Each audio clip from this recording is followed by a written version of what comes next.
Hello बच्चों, कैसे हैं आप लोग? चलिए, आज एक टॉपिक शुरू करने जा रहे हैं। बहुत इंपॉर्टेंट टॉपिक है। जैसे आपके सामने लिखा है, time taken by hole to empty a tank. Hydrodynamics यानी कि फ्लूइड स्टैटिक्स का ये टॉपिक है। ठीक है। अब इस टॉपिक में क्या करना है आपको, आपके पास एक टैंक दिया हुआ है जिसका cross section area capital A है और इसकी साइड वॉल पे, at the bottom of tank, side wall पे एक होल दिया है। इस होल का एरिया स्मॉल ए है। ठीक है। तो एरिया ऑफ होल यहाँ पे है, एरिया ऑफ होल स्मॉल है। स्मॉल है बहुत छोटा है कंपेयर टू कैपिटल है। ठीक है, ये बहुत छोटा है।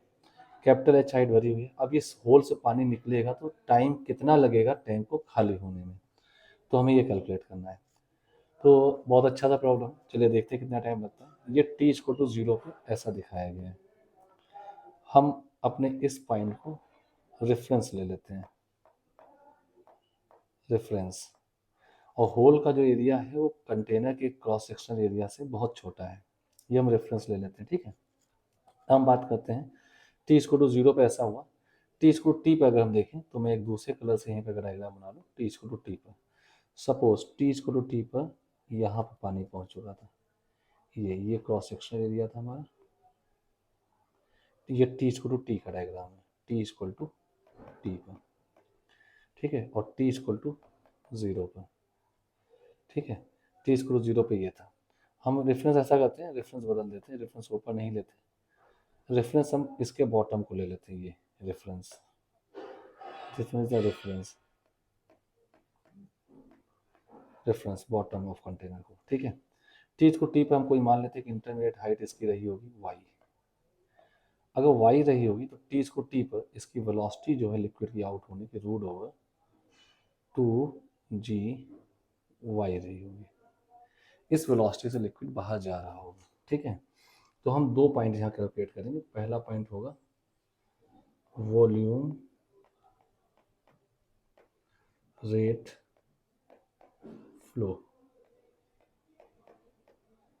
आउट, जो बाहर निकल रहा है फ्रॉम होल। इस इंस्टेंट पे होल से बाहर लिक्विड निकलने का क्या वॉल्यूम रेट फ्लो होगा। तो आपको पता है वॉल्यूम रेट फ्लो जिसको हम कैपिटल क्यू से रिप्रेजेंट करते हैं, वो होता है जिस एरिया ऑफ क्रॉस सेक्शन निकल रहा है वो area of cross section hole का इनटू वेलोसिटी। तो area of cross section into velocity, तो एरिया आपके पास ए है और वेलोसिटी है रूट ओवर 2g वाई। तो ये जो वैल्यू आई इतना वॉल्यूम पर सेकेंड होल से उस समय बाहर जाने की कोशिश कर रहा होगा। ठीक है, पहला पॉइंट। सेकेंड पॉइंट अगर मैं उसमें देखूं जिस रेट से वॉल्यूम बाहर निकल रहा है उसी रेट से कंटेनर में वॉल्यूम कम हो रहा होगा। तो उस इंस्टेंट पे कंटेनर का ये पूरा वॉल्यूम जो लिक्विड का, पहले हम वॉल्यूम कैलकुलेट करते कितना है। टी इसको टू टी पर वॉल्यूम इनसाइड द कंटेनर कितना होगा वो देख लेते हैं। तो volume of container, volume of the liquid inside the container जो होगा वो एरिया ऑफ क्रॉस सेक्शन, ये जो आपके सामने ए दिखाया गया है, इनटू वाई, ये वॉल्यूम होगा। तो वॉल्यूम चेंज होने का रेट क्या होगा लिक्विड जो वॉल्यूम अंदर भरा हुआ है। तो D V by D T अगर निकालें तो आप पास आएगा A into area of process same रहेगा D Y by D T, D Y by D T. तो ये आपके पास A into D Y by D T हो जाएगा, इक्वेशन नंबर 2। लेकिन इसको माइनस साइन से लिखेंगे, क्यों? क्योंकि माइनस दो सब लगा देंगे क्योंकि वॉल्यूम टाइम के साथ साथ कम हो रहा है। तो minus a into D Y by D t लिखा। माइनस साइन बताएगा कि कंटेनर के अंदर का वॉल्यूम टाइम के साथ कम हो रहा है, यानी कि वाई भी जो हाइट है वो टाइम के साथ कम हो रही है। तो इसके कम होने का रेट और इसके बाहर निकलने का रेट दोनों आपस में इक्वल होने चाहिए अकॉर्डिंग टू वॉल्यूम कंजर्वेशन। ठीक है। तो इक्वेशन 1 में जो लिखा है वो लिखा है A into root over 2g Y इसको टू माइनस का A into D Y by D T. तो यहाँ से इसको सॉल्व कर लेंगे तो D T equal to minus का capital A upon small A upon root 2g भी नीचे लिख देंगे इंटू रूट वाई अलग कर दिया इंटू डी वाई। थोड़ा सा रिसेट कर रहा हूँ तो यहाँ से आपके पास आएगा d T equal to minus a upon small a root 2g into y की पावर -1/2 इंटू डी वाई। अब मैं यहाँ पे लिमिट लगाऊंगा, तो लिमिट ध्यान से देखिए, इंटीग्रेट करूंगा। आपको पता है जब टाइम t इक्वल टू 0 था, तो अगर हम देखें वहाँ से, तो पूरी हाइट बेस से जो रेफरेंस ले रहा हूँ कैपिटल S थी, ठीक है। तो अगर मैं यहाँ पूरा खाली हुए टाइम दूँ, यहाँ मैं स्टार बना दे रहा हूँ, स्टार, ध्यान दीजिएगा, स्टार बना दे रहा हूँ। यहाँ पे आप कुछ भी लिमिट करके प्रॉब्लम सॉल्व कर सकते हैं। तो खैर मैं पूरा खाली होने टाइम निकाल रहा हूँ। तो जब टाइम जीरो था तो हाइट आपके पास h थी, उसमें हाइट आपके पास h थी। और जब टाइम t हुआ तो हाइट 0 हो, यानी पूरा खाली होने का टाइम मिल जाएगा। तो यहाँ से देखिए dt के इंटीग्रेशन आपके पास t आ जाएगा। लिमिट लगाने पर t माइनस 0 0 बना रहेगा, minus capital A upon small a root over 2g into y पर -1/2 हो जाए, वाई पर -1/2 प्लस 1, यानी कि वाई पर -1/2 प्लस 1 अपॉन -1/2 प्लस 1। और लिमिट कहाँ से कहाँ तक, 0, वाई h से 0 तक। This implies that t equal to minus a upon a root over 2g, ठीक है। अब ये आपके पास आ जाएगा 1/2 नीचे बचेगा, ऊपर आ जाएगा, तो 2 इंटू वाई की पावर 1/2 रूट वाई। ये कहाँ से आ गया, h से 0 तक।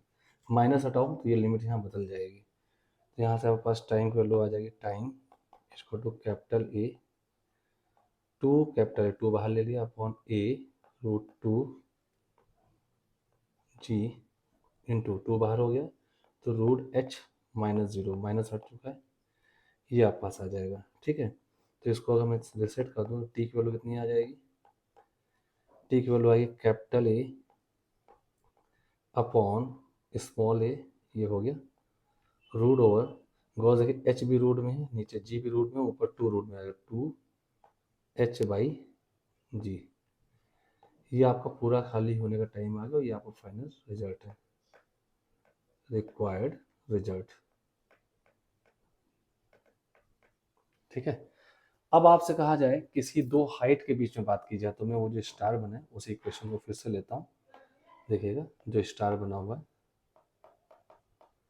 ये लिखा था, फिर से आता हूँ, dt इसको to minus capital A upon small a root over 2g into y power -1/2 to dy into dy। इस स्टेप को अगर मैं फिर से लूँ और आपसे किसी पर्टिकुलर हाइट जो बेस से दिख रही है, मान लेते 10 सेंटीमीटर दिख रही है, 10 से 8 पहुँचने में क्या टाइम लगा, तो इसको टाइम 0 से t लेंगे, but initial height y1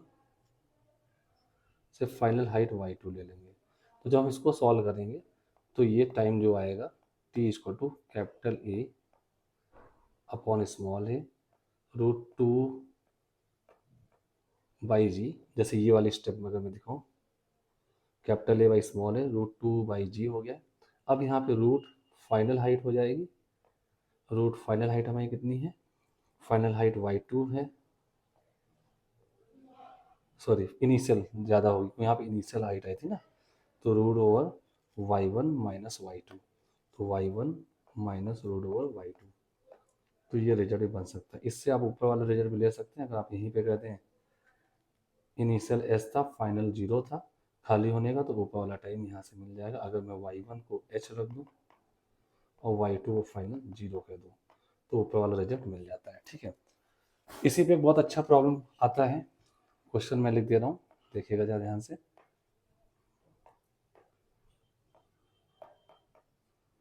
if t1 is time taken